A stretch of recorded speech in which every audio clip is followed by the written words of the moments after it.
Kinshasa na biso. Réalité ya banaki. Réalité ya banaki. Réalité ya banaki no. Buyukite. Buguyoka kaka. Kinshasa na biso.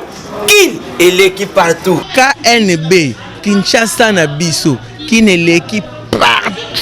Kinshasa eleki partout. Mikolo nezabino pardon. Jima sala yolo karatarate. Ya on a bien yo. Jima mukende. Oumela. KNB. Kin eleki partout.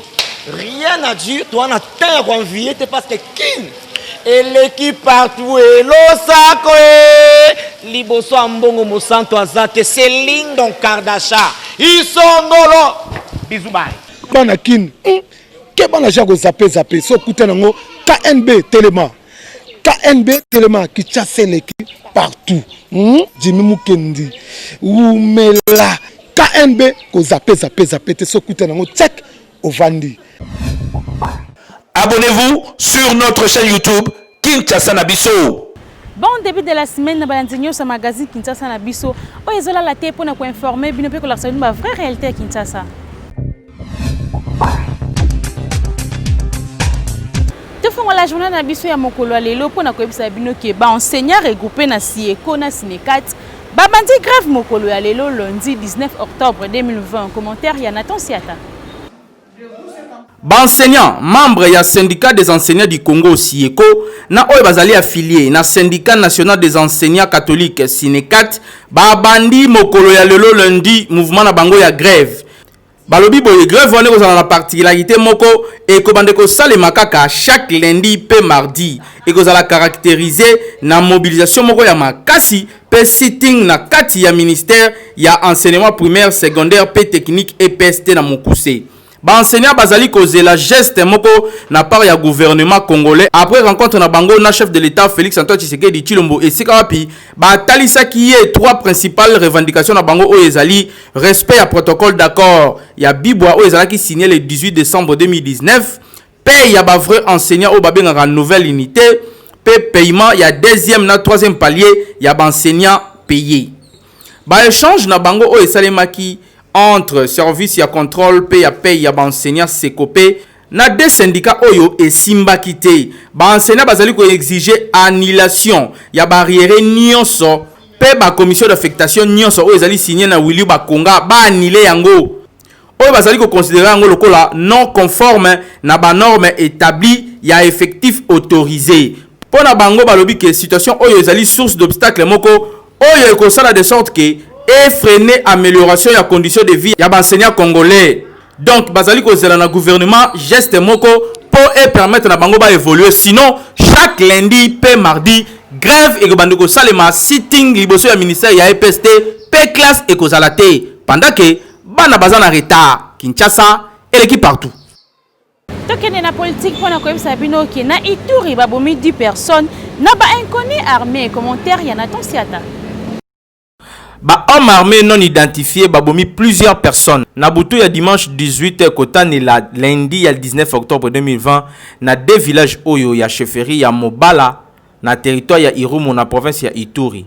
Selon Jean-Pierre Lemabo oyo azali chef ya chefferie yango, au total 10 personnes de bakufi pe babomi bango na ba machette na village Mayanza pe batibi na Irumu chef lieu ya territoire ya même Kombo. Ba signalé ki biso que deux familles ezalaki exécutées na ba machette pe ba mbeli. Première famille ezalaki ya 6 personnes, pe deuxième famille ezalaki ya 5. Mwana moko ya famille moko azali grièvement blessé pe ba memaki na structure sanitaire moko ya place. Jusque là esali lokola 10 morts pe blessé moko. Ndenge chef coutumier oyo a expliqué na presse locale. Alobi peke ba corps ya ba victime ezali exposé devant bureau administratif ya territoire ya Irumu. Face à la situation oyo, Jean-Pierre Lemabo azali ko plaider pour un renforcement ya dispositif sécuritaire na région wana. Na côté na ye Adjio Guidi, ministre provincial ya Ituri en charge de l'intérieur, ye azali ko dresser bilan ya 5 personnes du sous oyo bakufaki pe moko azali blessé grave. D'après ba information oyo tozali na possession na biso jusque là, liwa ezali ya 5 personnes. Pe mineur mokonde azali ya kozoka makasi suite ya ba affrontement oyo esalemaki entre communauté Bira pe ema oyo bafandaka na parti wana ya Ituri ndenge membre ya gouvernement provincial oyo a déclaraki. Ba massacre ya ba civil oyo e suscité vive tension mokolo ya lundi 19 octobre 2020 na Irumu pe na ba pembeni na yango. Ba jeune ya deux communautés wana ba ériger ba barrière pour na ko exiger mbongo pe ba carte d'identité na ba voyageurs nyonso oyo bazali koleka na route nationale numéro 27 oyo e traverser région wana. Ba habita pe ebele ya localité esika wapi ba massacre oyo salemaki ba kimi pe ba ke kofanda na ba agglomération voisine sali ba misusu ba kei na centre ya négoce ya Komanda kaka na même territoire ya Irumu. Toutefois, renfort militaire ezalaki déjà dépêché sur le lieu pour na koluka ko calmer tension pe ko rétablir ordre ndenge ministre provincial oyo ya intérieur abakisaki. Et sengeli koyeba que tension ezali makasi entre ba communauté et ma pe Bira depuis plusieurs mois na territoire kaka ya Irumu. Donc bakondi bo fongola misu koto pour na ko tia calme entre ba communauté mibale oyo. Lelo 19 octobre 2020, deuxième semaine ya rentrée scolaire na République démocratique du Congo Mobimba. Kasi ba école catholique ebele bazotangisa bana te. Reportage ya Hervé Zaka. Deuxième semaine ezalaki lelo depuis rentrée scolaire et salemaki le 12 octobre 2020 eleki. Constat na quelques écoles ya Bumbundeti. Ange Melissa bana bazalaki kotanga pe bazalaki quand même ebele na quelques salles de classe ndenge to monaki na prof Malupe ndenge moko moi bana bayaki malgré que ezaka ka timide deuxième semaine yango pe lisusu na EP7 Bumbu Sud bana pe bayaki donc classe ezongi ba parents oyo bozo bomba bana boyebela po baza déjà na retard vu que basalaki presque 6 mois na ndaku suite ya COVID-19. Bon, l'autre, mon journaliste, la méthodologie et surtout d'application de l'école primaire. Et c'est puisque l'école primaire, assimilation et compréhension, ça au même moment. Baboti, tous les puisque au moins on a raté la charge na bango, au baye, biso déjà à partir de la rentrée scolaire, où ils ont fixé les 12 pour pour respecter. Mibe kwa kaisala baya kotanga pour venir na bango puisque ezane loko monsieur prépare à venir ta part kotanga baya batanga pour préparer à venir na bango. Bon, au niveau du ministère na biso tozoyoka ki azotambola na ba école mais on a l'impression que hier azotambola na ba école oyo evandi déjà bien na Gombe kuna mais oyo ya biso dossier na biso banda ba toiture lekei dossier wana ezali na hôtel de ville tina niveau du ministère. Alors il a fallu que pendant les grandes vacances ba meka to réhabiliter pour permettre biso ko yamba bana na rentrer ndenge rentrer salamaki depuis le 5 mon siko yo moko ba condition toza nango tant bana nyonso ba kuyembe to kotangisa bango ndenge ni il faut ministre azozela que enseignement de qualité mais ce qui est infrastructure les a ya malonga te. Comment est-ce qu'enseignement est suivre la qualité? Et ça pratiquement impossible. Là c'est bandit déjà. Oh, ils ont deuxième semaine. Ils ont la deuxième semaine. Par exemple, ils ont vendu sa bande à Pamba. École où ils ont école à gratuité prônée par le président de la République, son Excellence M. Félix Antoine Tshilombo. Tu sais qui dit? Toyambi bande belé, tu sais talibanais antérieur on a tous na bande à 300. École ils ont 16 classes, ils ont na bande à 300. Maintenant gratuité et yé to comique au double même qu'au triplé bah effectif dès deux autres bana basé belé maintenant dans comité et donc ils ça passe à l'école na biso na kanisi yo moni bâtiment où on plus de 500 élèves ils ont la toiture exacte ils ont ça passe bana so baye na tongo faut pas tanga soki ka moye bimika pas à partir de 9h30 10h il faut ba bima pour toiture exacte. Bon ngai na koloba na kopesa message na ba parents na biso exact que classe de G bandaki et bah parents il faut pas se soucier na bana bango parce que bana basali à peu près 7 mois na ndaku ba bandaki kotanga te et na côté enseignement je pense que il faut jouer moi influence moko ya makasi na bana moi mayele penza et kozala ya kokita moi muke parce que bana ba fandi batangu mulai na kati ndako za malamu te na bana alors to sengi na ba parents to yebi que condition eza moi mobulu mboka vraiment moi le foot eza malonga penza te mais to senga na ba parents to sala ba responsable to bunda po na avenir ya bana na biso parce que avenir ya bana na biso eza na kati ya maboko na biso ba parents donc to zwa temps ya ko bunda na po na kotinda bana na biso na classe quand même condition eza malamu te. Kasi kote mususu nde makambo ezotambola bien te ndeti na ba école catholique ebele ya République démocratique du Congo lokola na lycée Boboto pe lycée Bosangani ba enseignant ba boyaki kotangisa bazalaki kozongisa bana na bandaku ba parents ebele oyo bayaki wana bazalaki surpris na tongo ya lelo le 19 octobre 2020 sur comportement ya ba gestionnaire ya des écoles catholiques oyo ba enseignant balobi bazali ko réclamer augmentation ya salaire na bango pour na gratuité oyo. Selon moko na bango alobi avant azalaki ko $500 le mois kasi banda gratuité eye ba kitisi bango salaire donc pour na bango gratuité eye ko boma masolo na bango donc bako tangisa te soki ba régler na nos problèmes oyo te. Selon ba parents mingi bazalaki wana ezali clair que église catholique azo bundisa gratuité ya enseignement oyo mokonzi ya mboka Félix Antoine Tshisekedi aye nango pona ko soulager ba parents ebele pona ba intérêt égoïste na bango donc ba konzi ya catholique bo bongisa po bozo beta mabe makasi Kinshasa eleki partout.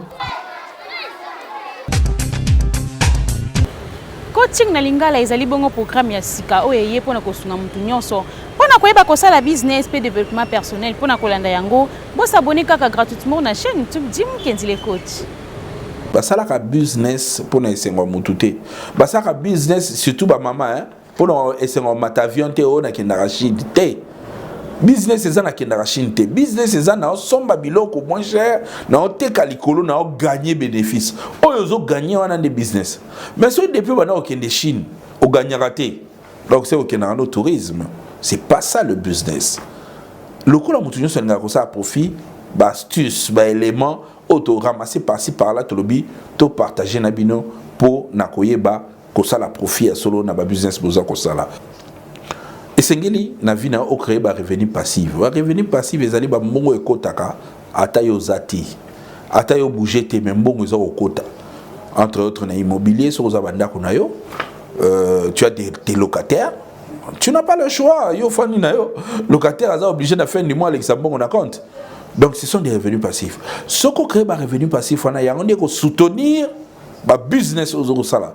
À un certain moment ce que moi défaut mbongo ba revenu passif on a neko aider de temps en temps pour soutenir business na ozo sala pour que liboso parce que phénomène à parce que tout ça va prévoyanter pour okoya il faut vraiment aussi là de la réserve na onyo or que réserve solo les revenus passifs c'est-à-dire mbongo koti sakasa sala musala mais entre temps que tozo sala musala ozo matisa ba revenu na yo client oyo so zoa aux a facilité à maintenir parce que ayebi ba service na yo que oyo zo ko lukana kozwa. Donc quand tu fais un business, il faut savoir ko garder relation mo songolo na ba client pour client kanisaka toujours yo tango a besoin et loko oyo kozwa et pas na yo. C'est très important.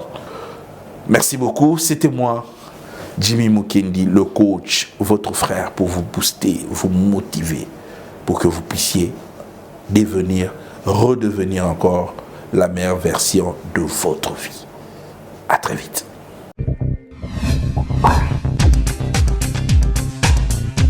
Micro ya Kanibe kitaki na terrain ko tuna bandeko soki ezali nango mabete camarade na yo ya mobali aya ko tala yo na absence na yo pe a continuer ko va na mwasi na yo reportage ya Hervé Zaka. Bandeko mibali mingi lelo bazalaka lisusu na soni te.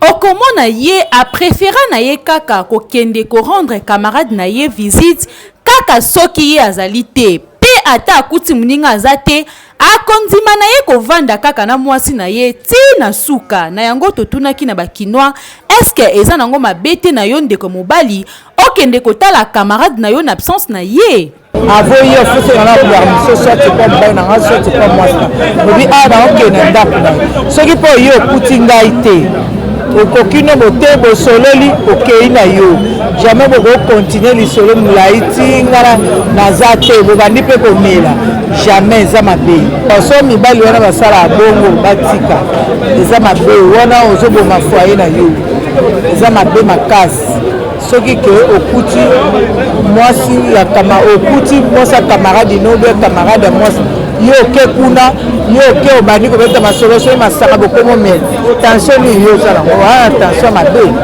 o jamais camarade ya mwasi bambali sala na absence nanga camarade nanga kokoya otala mwasi nanga te bongo soki ya lekinga na mbo akokoya otala eko mavaya kotala nga fona zala pembeni na bengi tozana mwasi nanga te jour boye na yo kotala wana nde na accepte soki nga naza te ya kokoya otala mwasi nanga te biso mibali ya lelo tokomaka na jour ami akokoya kotala ye oyo akotikela ye nga na koyeba te akokoya kotala ye akoki mpe koya kotala ye te avant ya koteya kotala moto fonga mobali naye nazala kocourant ke moto aye kotala mwasi na nga na ndako ata famille na ye fonga nazala kocourant po aza mwasi na nga charge ne nyonso nga moto nazosokango soki aye kotala ye nga naza te problème ekwei na nsima bakoluka nani mokolo ndako oyo aleki yo na baposibilité que ça soit meilleur ami na yo avant kotala moningano na ndako to mwasi na yo to yo camarade no kende otala mwasi ya masa na ndako fo kobenga ye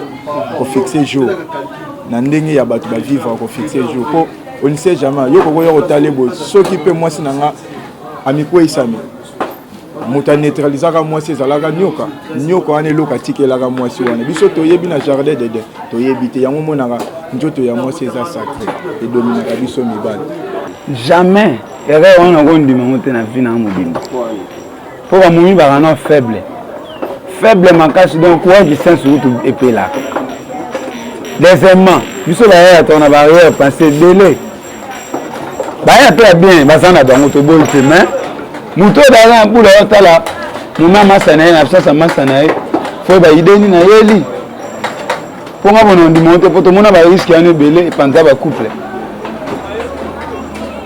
yaya mpa kozala bia ye na ida bien mais mai apres ta mosu azalaka faible ozo comprendre surtout biso bajeune boye na basi biso bajeune fille donc eza somo donc place ona pena ezalaka mwa compliqué na olinga ngutu te ata ndambo nalinga te fo mopenganga to mare baopéraki ye soit mare abotaki nga na voyage donc bilo mwa bongo mais kaka sans problème boye sans cause donc okoya te komeka ku te bon conseil na mpe bango conseil te na opekisa bango nde na interdire bango visite na ndako ya masa sans permission ya masa donc wana ata na bible ozwaka 0 ata na classe 0 partout okende mape 0 mpo bashaki baka être moins faible biso mpe baya la chair posture biso eza faible plus que l'esprit vous comprenez oyo bana moto esprit mais devant momi boye ata na bible balobaka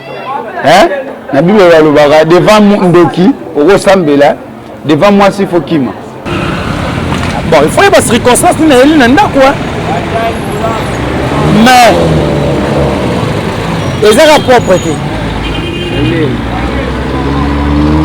parce que camarade ya moninga aza camarade mwasi ya camarade aza moninga na nga te soki nakendaki epa na ye kendaki eluka ye kendakuti aza te nakopesaka bango mbote naleki nakena nakopesa 3e 4e parole te po to bandosolola nakopesa yango conseil eza propre te parce que moto aose respecte jamais okolinga ozala na dialogue molai na mwasi ya moninga et surtout na ndako na ye ce n'est pas propre. bandeko mibali boyebake mwasi ya mutu bavandaka na ye te na absence ya mobali na ye mpo ekoki mpe kolukela yo makambo surtout mingi ekomaka mabe soki yo ndeko mobali oza na ba arrière pensée envers mwasi ya moninga na yo donc mpo na koevite baproblème zelaka soki omoni ke camarade na yo aza na ndaku nde okoki kokende kotala ye kasi ya kotala ye na absence na ye nde wana eza mabe makasi. Kinshasa eleki partout.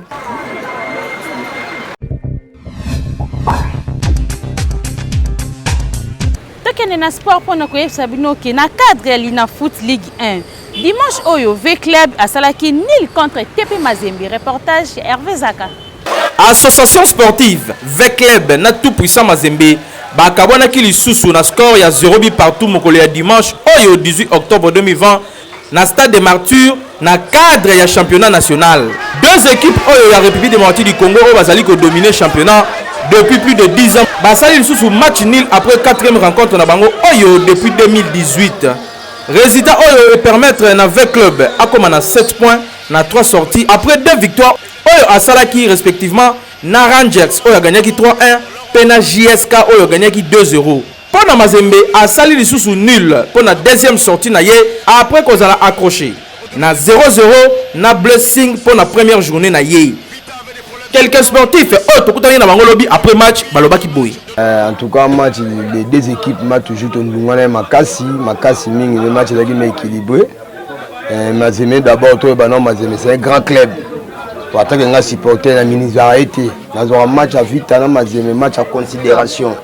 So na rappel na moi bobangi mobo yemo pas rappel na moi bobangi nga mobo mais à propos match lequel normal match mais équilibré tous les deux équipes ba bien atamaka makasi mais soukaka na mona avec club moi muke à propos ya finissage tono ko mama de prêter l'autre singa kana entraîner na biso ibenge na neto lingelake tala ba bité match ma zemi so do bet to keni lo te vite comme mabe o boité non tant to gagnera to sepelaka match na 3 défaites bino boyebi mais to ke ben match na biso ya son normalement mais to les match à propos mais entraîneur bon ça la stratégie attends ça va jouer mais toujours faut focuser sur makasi na marque finition mato comme na niveau to lingela pona vita taka to match à minene to beta match ba coupe d'Afrique ba match ebele vita o beta Maghreb to beta pays sur Afrique ya bien ba pays préparé auto préparer makasi bien sûr mais tout baxal sous travail tant que biso va avec libéré to singa ya ngwana vraiment makasi match en tout cas né to le match tous les deux équipes bazali pena na bolukana pour vrai que bazali déterminé pour à gagner Mazembe mais Mazembe pas avec non ngana ye to beta na ko sakana te to tala yi match arbitrage en tout cas bazali en bien et là au moins mabe ezali te mais vrai que en tout cas a beta il bien a déterminé mais azali na bité pour vrai que il faut gagner 2-1 mais sur le terrain tout le monde est le côté on va jouer tout va changer va Jean-Marc va changer l'équipe là on a makasi la Betty en tout cas grâce va féliciter gardien on a vraiment ah ouais m'a prendre le corps ouais le ya mone eh mo avec les babikaki sinon Mazembe pena ça il déterminé au moins tu va réserve le trésor pour tout pena ba check était avant n'est toujours là-bas au moins match pena là il a lutter ce match là ça lourd mais ba trésor pour tout là il a côté le match est passé bien en tout cas sur deux équipes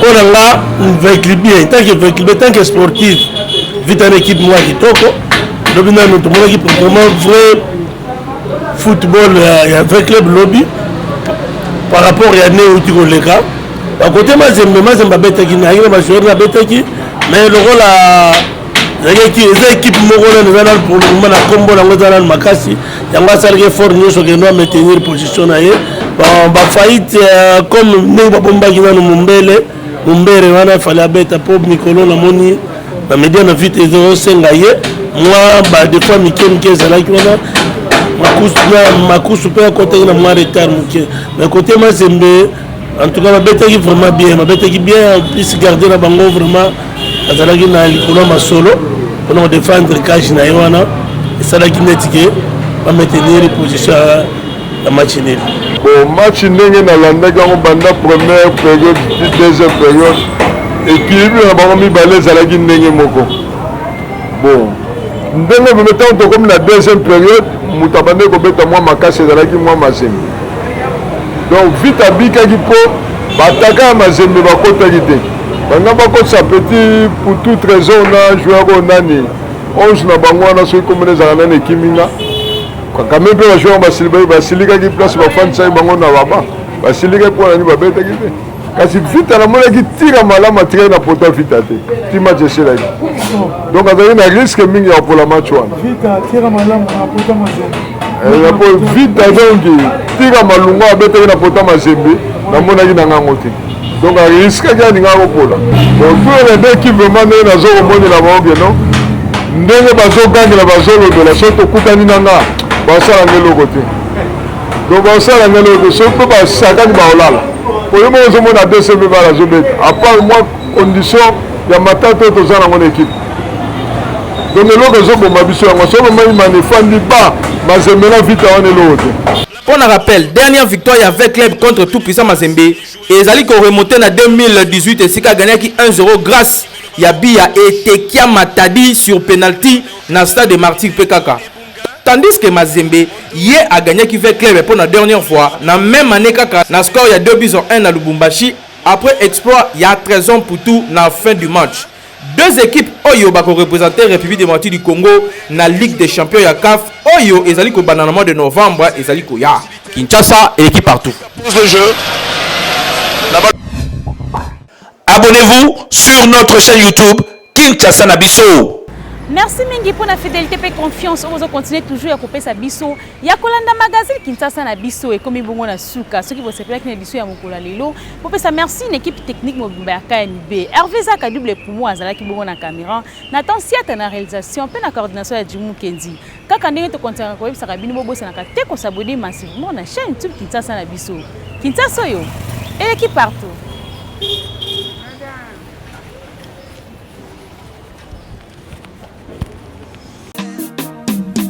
Magazine,